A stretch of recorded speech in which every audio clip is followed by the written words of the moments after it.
Halo semuanya, selamat datang di podcast Mahasiswa Komunikasi dengan Angga di sini sebagai host yang akan menemani kalian.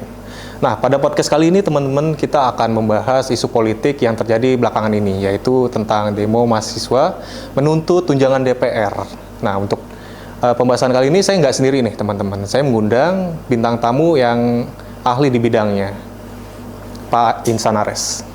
Mungkin Bapak bisa perkenalkan ke teman-teman? Oke, halo guys semua, perkenalkan nama saya Insan Ares. Saat ini saya sebagai dosen ilmu komunikasi di Universitas Pamulang. Selain sebagai dosen, saya juga banyak berkecimpung di bidang praktisi, terutama di bidang politik, sosial, dan media. Salam kenal semua.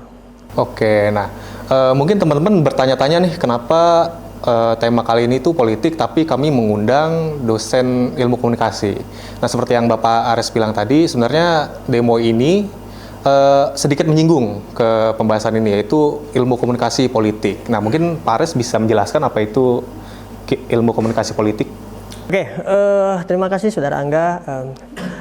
Kalau menurut saya pribadi, ilmu komunikasi politik adalah sebuah cabang dari ilmu komunikasi yang tidak hanya mendalami dalam aspek teori praktis maupun etis terkait tentang ilmu komunikasi yang kaitannya ada dengan politik, tetapi di dalamnya juga ada segmentasi, ada konten, konteks, dan kemasan bagaimana secara analogis politik itu bisa diulik, bisa dipersepsikan, bisa dianalogikan, mungkin secara santai mungkin, atau bisa secara akademik, tapi tetap mengedepankan nilai-nilai aspek ilmiahnya terkait tentang politik, apapun itu politik. Mungkin tentang Memang demo ini masih termasuk lah ya Pak ya? Memang demo adalah salah satu bentuk konten bagaimana cara publik publik itu bisa aja masyarakat, bisa itu kelompok komunitas atau bahkan mahasiswa mengekspresikan gejolak-gejolak politik di dalam dirinya dalam berbagai bentuk ornamentasi. Salah satunya demo. Demo itu bentuk ornamentasi bagaimana seseorang atau kelompok itu bereksperimental dengan psikologis komunikasi politiknya, itu menyuarakan segala hal macam apapun, termasuk mungkin tentang kronologis atau hal isu-isu politik yang coba disampaikan dalam aksi demo tersebut, seperti itu. Oh, jadi memang benar-benar terhubung lah ya? Iya, sangat terhubung dan sangat kontekstual. Yes. Nah, menurut pendapat Bapak pribadi nih, kenaikan tunjangan ini normal nggak sih Pak? Atau mungkin kayak sebenarnya tunjangan sebelumnya ini udah cukup untuk mereka, tapi emang pengen dinaikin aja nih sama mereka sendiri? Kalau saya melihat dalam segi kajian komunikasi politik bentuk dalam kenaikan tunjangan ini hanya bentuk, saya pikir secara subjektivitas, karena balik lagi anggota DPR itu terdiri dari kelompok kolektif kolegial, sekelompok orang yang dipilih oleh rakyat untuk mewakili dirinya. Sayangnya keterwakilan mereka tidak diimbangi antara kapasitas penyaluran aspirasi masyarakat ke mereka dengan tunjangan yang mereka terima. Jadi tidak seimbang. Ya, saya ambil contoh begini. Saya baca data terakhir bahwa jumlah penghasilan anggota DPR sendiri itu untuk nilai kumulatif standarnya, kalau saya bilang gaji pokoknya, itu sekitar hampir 700 juta. Belum ditambah dengan tunjangan rumah, tunjangan karir, tunjangan komunikasi. Bahkan kalau dihitung-hitung bisa menyentuh miliaran. Jadi dalam sebulan itu Pak? Bukan dalam sebulan, mungkin gini. Kalau dalam sebulan mungkin kalau untuk nilai gaji pokoknya mungkin sekitar 64 sampai 70 juta. Tetapi banyak tunjangan yang diterima anggota DPR. Tunjangan tenaga ahli misalkan. Lalu ada tunjangan rumah, tunjangan komunikasi, tunjangan biaya perjalanan ke luar negeri, studi banding, banyak hal. Jadi kalau dihitung-hitung mungkin ada sekitar 10 lebih tunjangan yang diterima anggota DPR. Pertanyaannya sekarang, dengan banyak tunjangan itu, bagaimana kapasitas mereka bisa menginput atau bahasanya menjawab aspirasi masyarakat? Kan tidak bisa semerta-merta itu dengan banyak yang mereka hasilkan. Itu setimpal dengan apa yang mereka bahasanya mereka lakukan kepada masyarakat, menurut saya tidak sebanding. Oh iya sih Pak, saya juga sebagai orang awam tuh kayak pertama kali dengar berita kenaikan yang nggak ngotak ini ya. Ini kayak sebelumnya bukannya, saya mikir pribadi kayak sebelumnya bukannya udah besar sekali nih tunjangannya, masa mau dinaikin lagi? Ini mau dinaikin sampai berapa ini? Padahal yang saya lihat pekerjaan mereka tuh kayak rapat. Jadi yang terlihat sama orang awam seperti saya itu kayak cuma rapat doang gitu, dan di rapatnya pun beberapa oknum pun masih ada yang entah sibuk dengan gadget mereka, ada yang ketiduran, mungkin capek gitu atau semacamnya. Jadi kayak menurut saya kayak nggak masuk akal gitu sih Pak. Ya, mungkin tidak sama seperti saya. Mungkin untuk sebagian orang ini pendapat subjektif ya, tapi ada benarnya pendapat Pas Angga ini sangat objektif, karena menurut saya anggota DPR fungsikan cuma 3, legislasi, membuat undang-undang, dan pengawasan. Legislasi, bagaimana mereka mengawasi eksekutif, dalam hal ini presiden bersama kabinetnya. Lalu mereka membuat peraturan, itu pun mereka tidak buat sendiri, harus berkonsultasi dan berkoordinasi dengan pemerintah. Dan balik lagi ada fungsi anggaran, budgeting. Nah, fungsi anggaran kembali lagi, mereka juga harus berkoordinasi dengan Menteri Keuangan. Dengan 3 fungsi itu saja sebenarnya secara kumulatif ya, bentuk efisiensi anggota dewan mungkin hanya yang kita tahu hanya bentuk pengawasan dan bentuk undang-undang.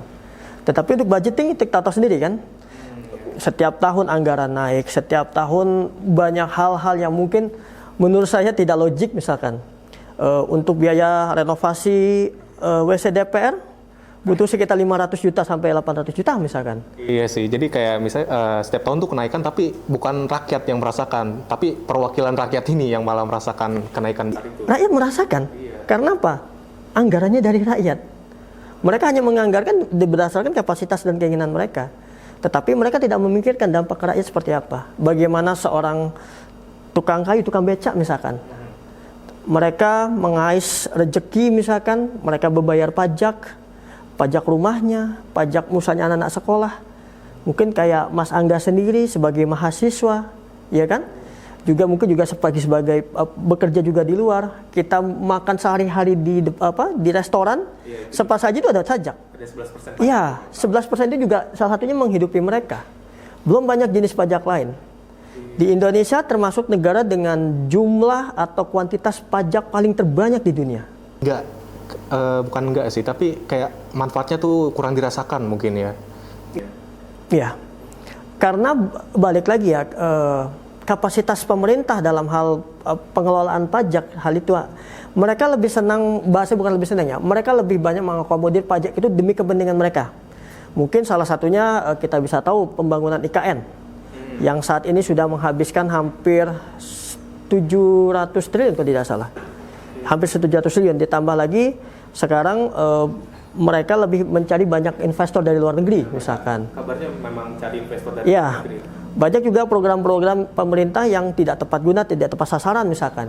Zaman misalnya eranya Pak Presiden Jokowi dengan sarana prasarana dan infrastrukturnya, negara merugi hingga 11.000 triliun. Itu yang tercatat ya. Belum yang tercatat, bahkan bisa mencapai 24 sampai 25.000 triliun. Ya, belum lagi masuk di era pemerintahan rezim sekarang, MBG misalkan. Ya, MBG juga salah satu beban fiskal yang termasuk terbesar di dalam segi politik. Makanya anggaran-anggaran sekarang terutama lebih banyak dialokasikan salah satunya di MBG. 20-25% anggaran nasional larinya ke MBG. Saya juga baru tahu ini MBG ternyata juga sangat besar pengaruhnya, termasuk dalam hal pembiayaan negara. Tapi kayaknya saya lihat menu MBG tuh nggak terlalu nggak mencerminkan dana yang disalurkan sih Pak. Kayak kebetulan adik saya ini masih SD Pak. Jadi dia itu kadang masih dikasih MBG berapa minggu sekali.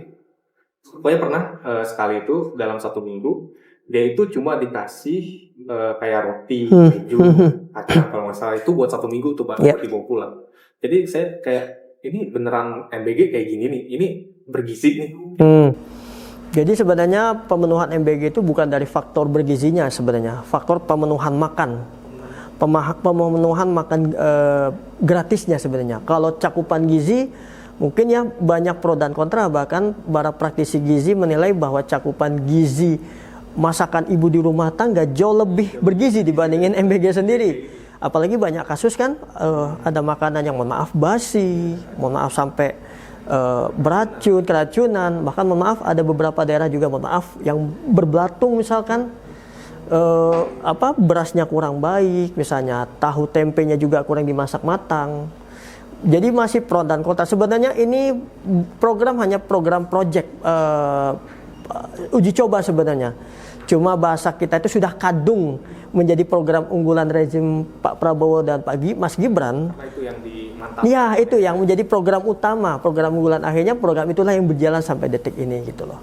Banyak kendala yang nggak diharapkan gitu dalam perjalanannya. Mungkin pemerintah menganggap program ini cukup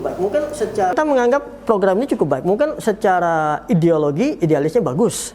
Tetapi pelaksanaan di lapangan itu sendiri kadang tidak mencerminkan aspek yang mau dimau oleh penguasa sendiri, pemerintah dalam hal ini. Karena kan pemerintah juga nggak bisa ngecek satu-satu. Ya, betul. Tentang gimana sih cara bungkusnya, cara masaknya, cara penyimpanannya. Ya. Bisa jadi ada yang, mohon maaf, terkontaminasi atau mungkin Ya. kelamaan disimpan gitu. Ya, kita bisa lihat misalkan MBG dimasak tengah malam misalnya, disajikan pagi, itu dengan dalam kondisi mungkin daerah tertentu, mungkin geografis wilayahnya mungkin yang panas, yang banyak debu, mungkin yang banyak kotoran, akhirnya ya mungkin salahnya terkompensasi di makanan gitu. Banyak faktor sih sebenarnya yang membuat salah satu program andalannya Pak Prabowo dan Mas Gibran belum berjalan maksimal seperti itu. Mungkin harus perlu dievaluasi lagi seperti itu. Yes. Nah, lanjut ke demo tadi nih. Gini Pak, saya itu mungkin termasuk orang yang nggak ikut demo nih, karena kebetulan emang ada kesibukannya sendiri. Saya lihat itu banyak orasi yang menuntut tunjangan ini direvisi, transparansi, auditnya dan segala macam itu diorasikan oleh para mahasiswa. Menurut Bapak, kan setelah orasi ini, pemerintah ini pasti langsung mengeluarkan kayak kata-kata biar mendinginkan suasana, jadi kayak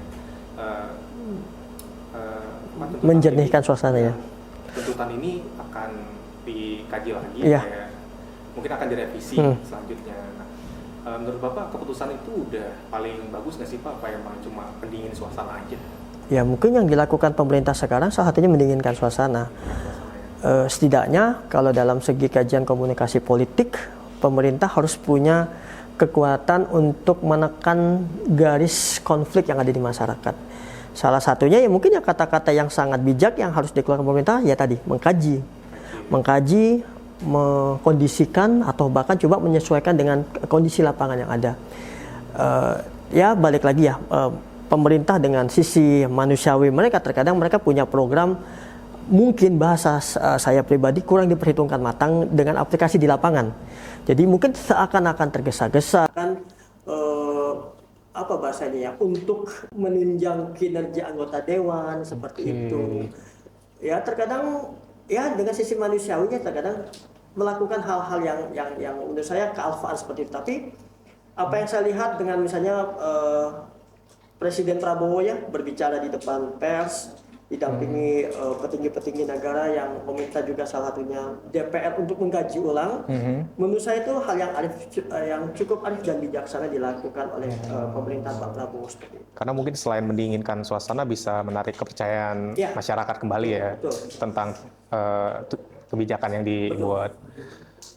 Tapi ini Pak, kalau misalnya ya pemerintah ini nggak cepat-cepat mengeluarkan yang tadi saya bilang nih, mengkaji dan merevisi, kira-kira Indonesia ini bisa kayak Nepal nggak sih Pak? Karena kan kebetulan agak barengan tuh mereka demonya. Bahkan Nepal ini bisa sampai menggulingkan pemerintahan mereka sendiri. Gitu. Kira-kira bisa nyampe gitu nggak sih? Atau mungkin malah darurat militer? Semua kesempatan itu ada. Cuma saya mungkin sangat mengapresiasi bentuk kedewasaan. Yang pertama kedewasaan pemerintahan Pak Prabowo dan Mas Gibran ya. Yang mungkin baru sumur jagung terpilih menjadi presiden wakil presiden, akhirnya diberikan cobaan, mungkin salah cobaan pertamanya ini. Dan mereka sudah melakukan langkah yang terbaik, mendinginkan suasana, lalu coba menekan emosi publik, coba juga mengkonsultasikan dengan anggota DPR, sebaiknya meminta anggota dewan untuk coba mengkaji ulang, seperti itu. Yang kedua juga saya patut memuji bagaimana kedewasaan politik warga negara Indonesia. Ya. Oke. Memang negara menjamin adanya kebebasan berekspresi. Tetapi dalam kebebasan ekspresi itu kita tetap harus kondusif. Jangan anarkis, harus tetap dalam koridor.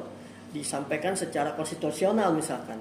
Silakan teman-teman demo, mahasiswa demo, rakyat demo, tetapi dalam koridor-koridor yang konstitusional misalkan. Jadi jangan sampai ngancurin fasilitas umum lah, karena kan dari pajak-pajak kita juga betul. Ntar malah APBN-nya dinaikin, malah bisa jadi ladang gitu. Iya, apalagi keterpilihan rezim Pak Prabowo dengan Mas Gibran juga dalam keterpilihan yang demokratis, dilakukan dengan proses pesta demokrasi pemilu 2024 kemarin, ya kan? Jadi secara legalitas Presiden Prabowo dengan Mas Gibran itu presiden dan wakil presiden yang sah, dan juga harus dijunjung tinggi kapasitas dan kapabilitasnya oleh rakyat.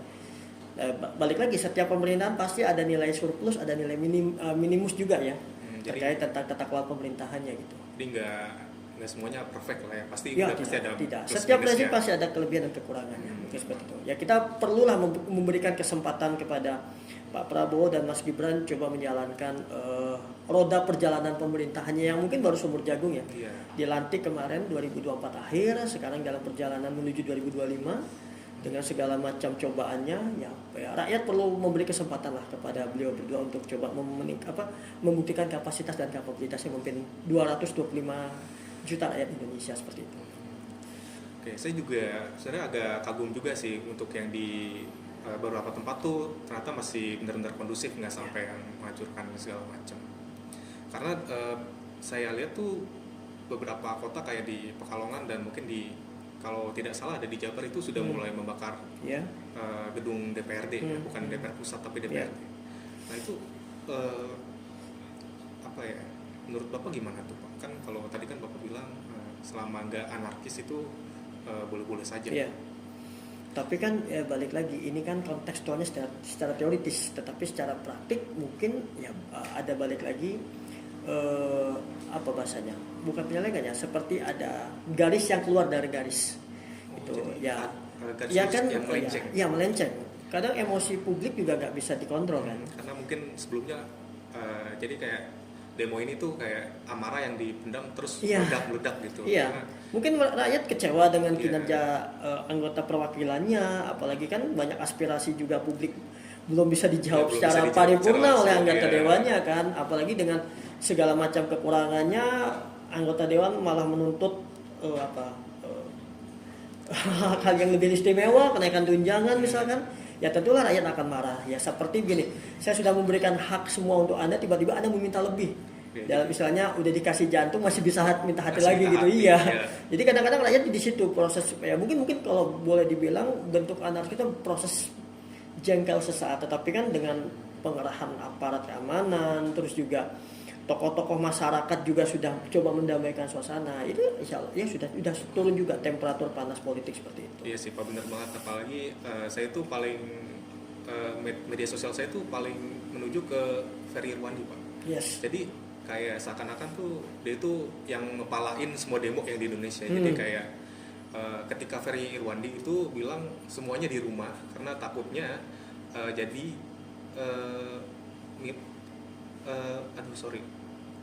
militer, darurat militer. Jadi untuk mahasiswa itu diminta sama dia untuk jangan keluar rumah dulu, stay di rumah, biar nggak jadi darurat militer. Karena yang seperti yang kita tahu tuh darurat militer tuh udah bahaya banget buat kita sebagai rakyat nih, kayak keluar aja udah kayak diawasin sama pemerintah, benar-benar diawasin.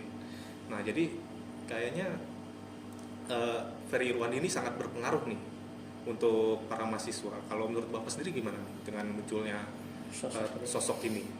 Saya pikir dalam setiap perkembangan zaman atau perubahan dalam hal apapun ya pasti ada tokoh berpengaruh. Seperti misalnya di era perubahan dari Orde Lama ke Orde Baru, sosok Arif Rahman Hakim, mahasiswa UI yang tertembak akhirnya menjadi sosok sentral. Lalu di eranya Orde Reformasi, perubahan dari Orde Baru ke Reformasi, 5 pahlawan Trisakti yang sekarang kita kenal jadi pahlawan reformasi itu menjadi juga jadi sosok. Lalu ada era Amin Rais dan segala macam lainnya. Nah mungkin di era sekarang, apalagi di era Gen Z, lahirlah para tokoh-tokoh politik kebangsaan kekinian menurut saya. Nah sosok Ferry Irwandi menurut saya mungkin yang disebut Mas Angga itu juga salah satu tokoh yang menurut saya tokoh politik kekinian.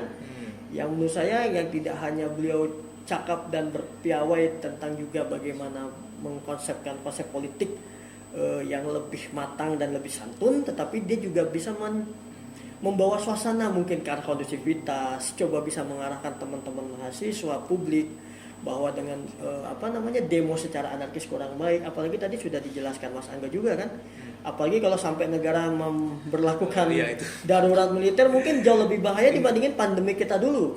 Kalau kita dulu pandemik dulu keluar malam atau keluar malam itu bisa diperbolehkan asalkan dengan kapasitas menjaga jarak dan sebagainya. Tapi kalau kita sudah darurat militer, kita keluar macam pun itu mungkin bisa ditembak seperti itu. Iya, seperti di era 98. Kebetulan saya hidup di era itu. Saya memperhatikan gimana gedung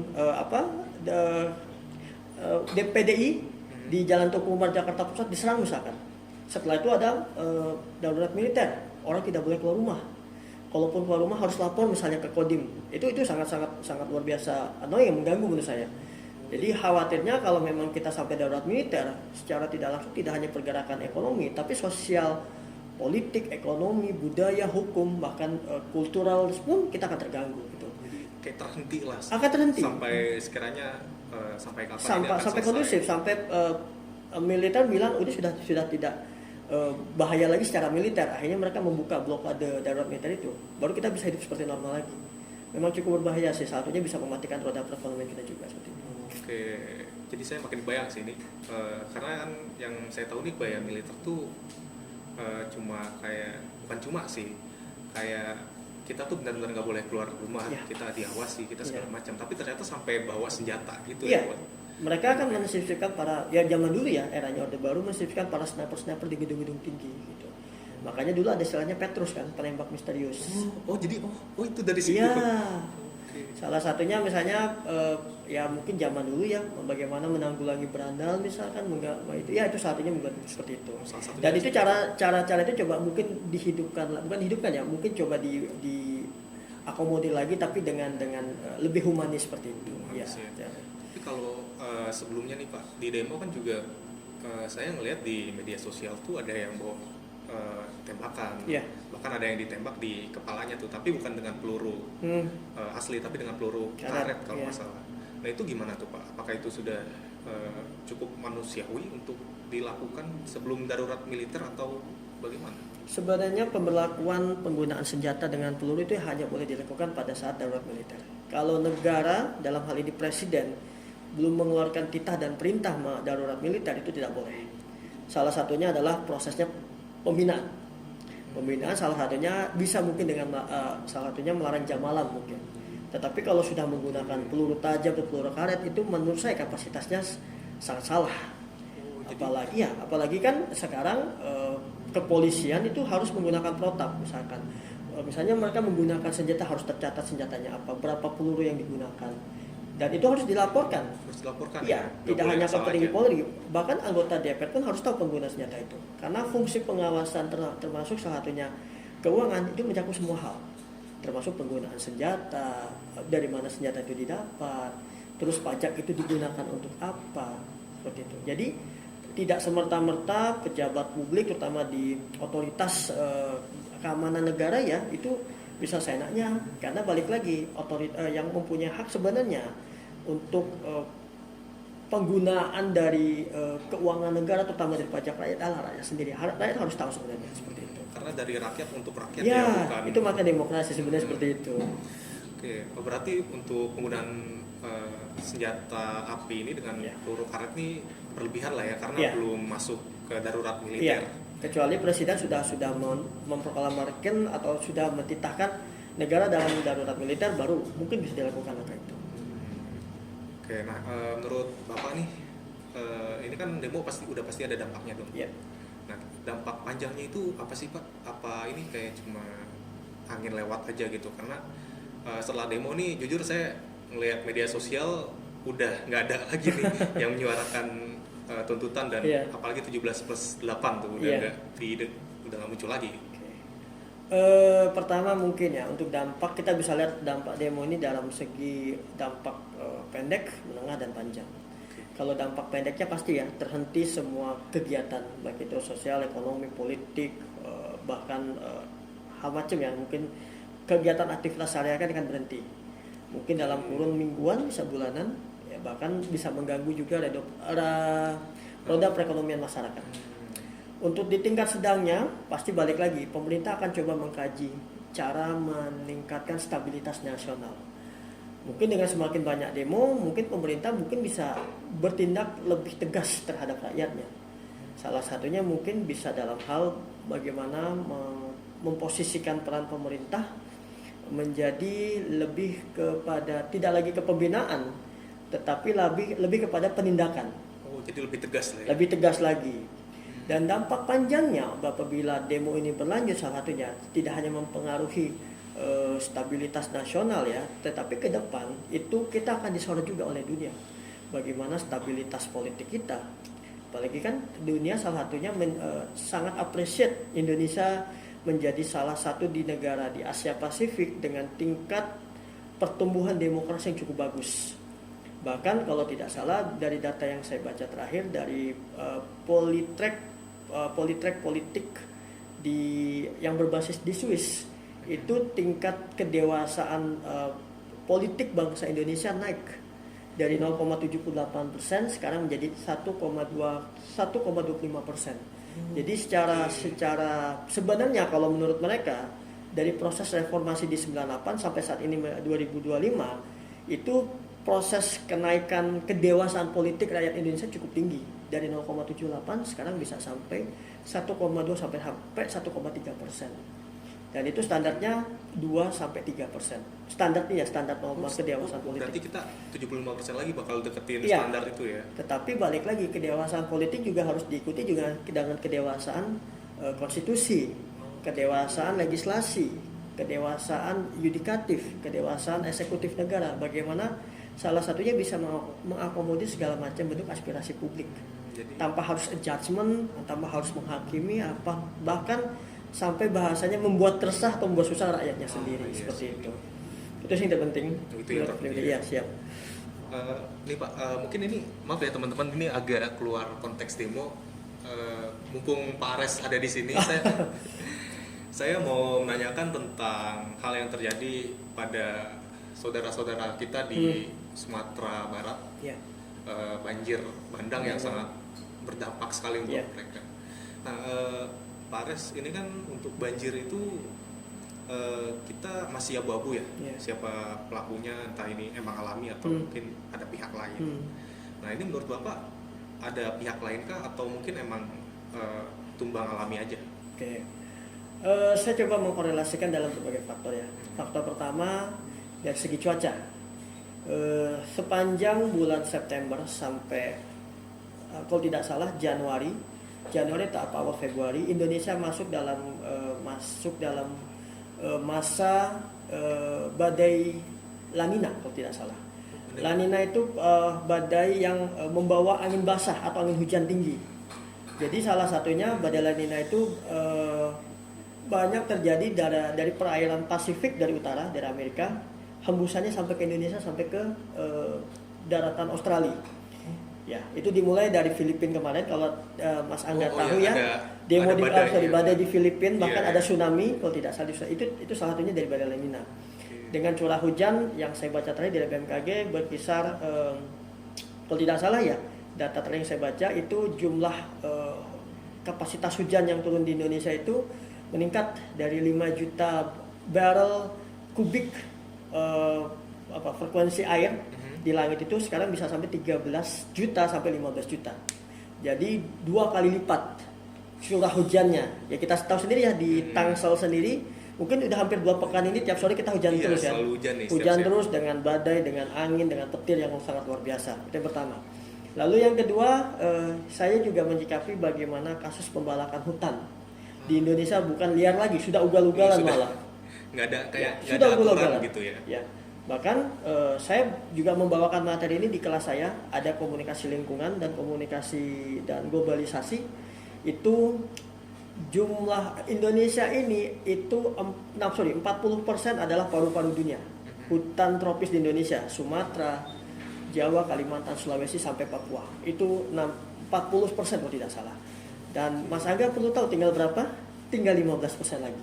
Dari 40%? 40% tinggal 15% lagi. Pembalakan lebih banyak di Sumatera dan di Kalimantan dan Papua.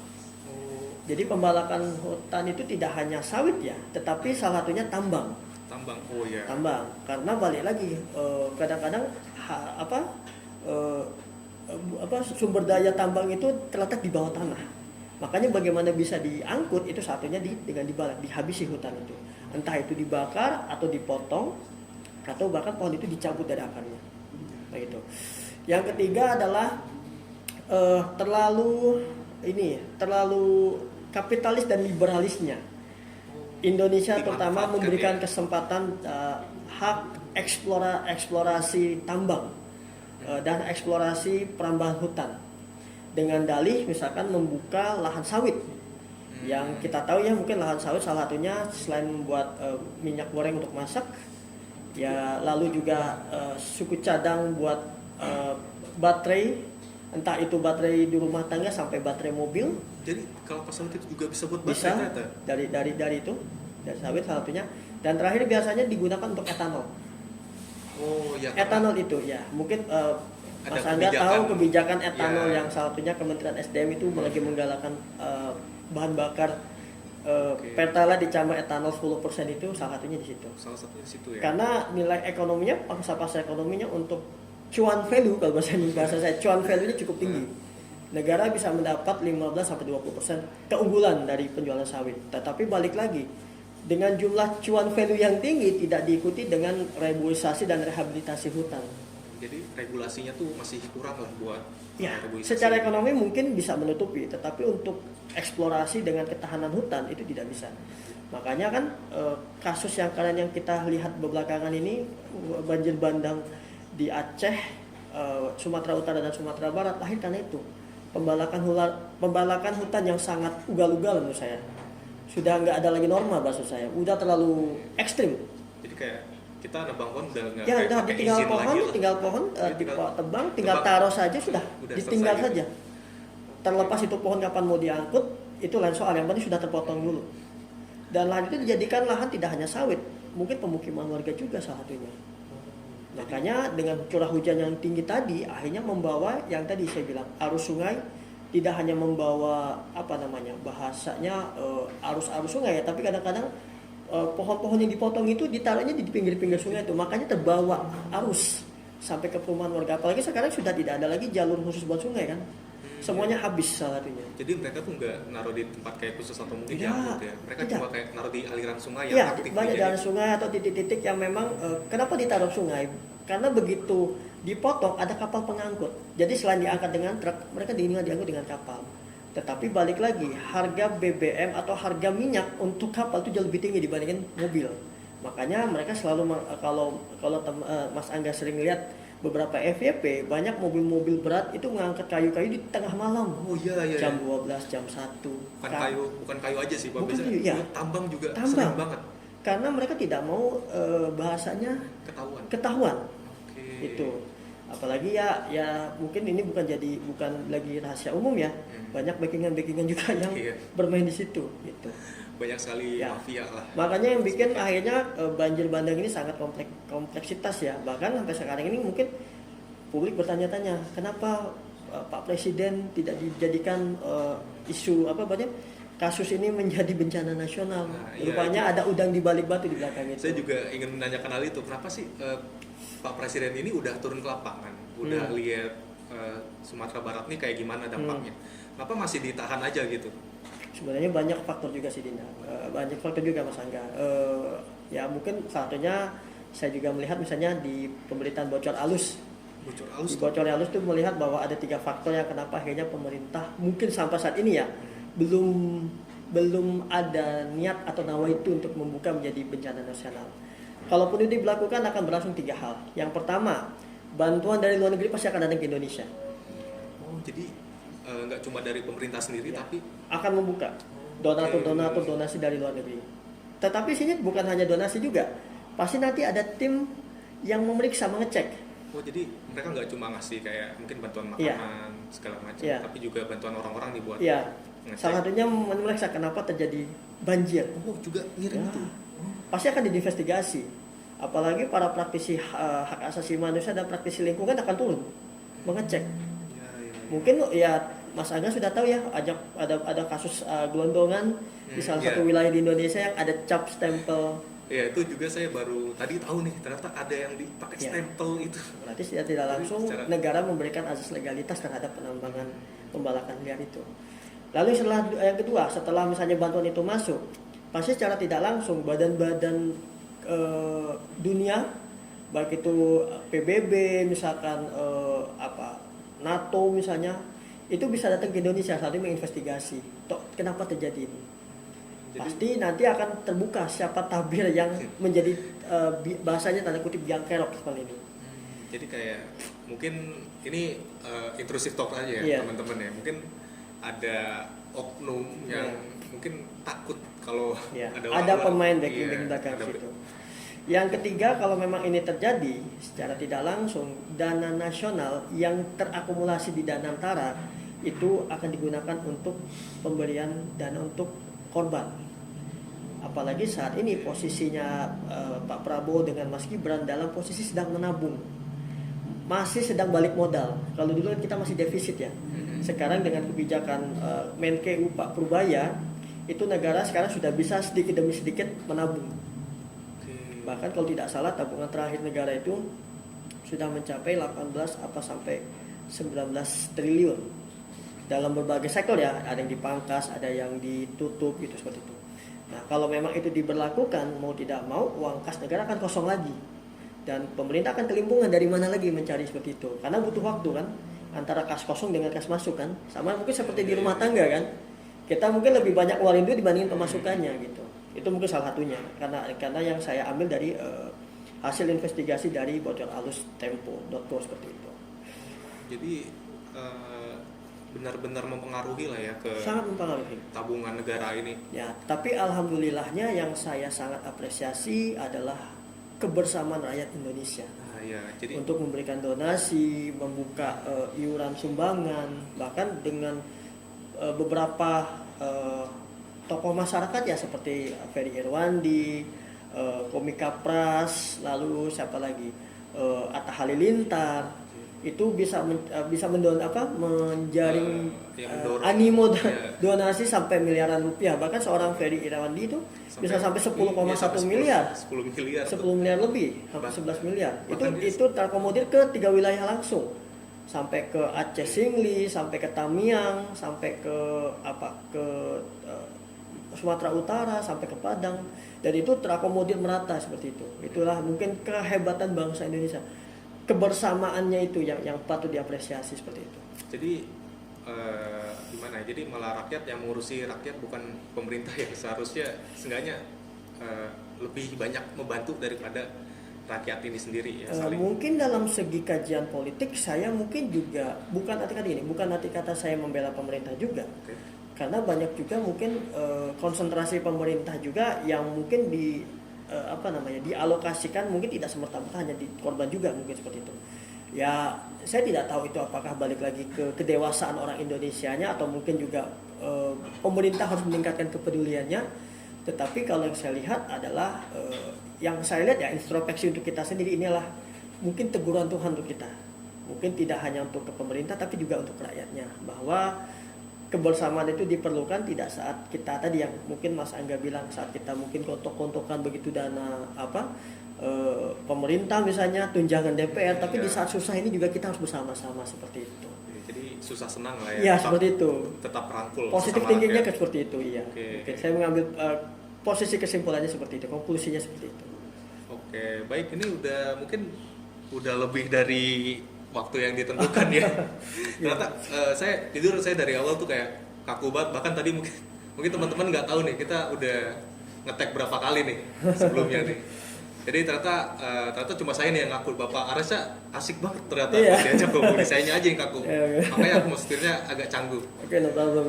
Oke, Bapak Ares, terima kasih banget nih. Sama-sama Hari ini Mas udah Angga, hari ini mampir. saya diundang untuk podcast Mahasiswa Komunikasi. Mungkin kalau saya boleh bilang podcast ini adalah program obrolan cerdas dan terkini, mungkin seperti itu ya. Saya mengapresiasi mungkin ini adalah podcast yang di preparing paling siap menurut saya seperti itu. Salut apresiasi buat teman-teman semua. Shout out to teman-teman di belakang layar ya. Oke, ya terima kasih banget Bapak sudah Sama-sama, Mas Angga. membantu kami. Siap. Terima kasih juga sudah menyempatkan waktu. Kembali kasih terima kasih untuk kepercayaannya. Oke, baik. Izin di akhir ya Pak ya. Silakan. Oke teman-teman, mungkin sampai sini aja podcast kali ini. Kalau kalian suka kalian bisa like, dan mungkin kalian bisa open diskusi nih di kolom komentar, dan mungkin request apa lagi yang dibahas pada podcast selanjutnya. Oke, Angga di sini, saya pamit undur diri. Salam komunikasi. Salam komunikasi.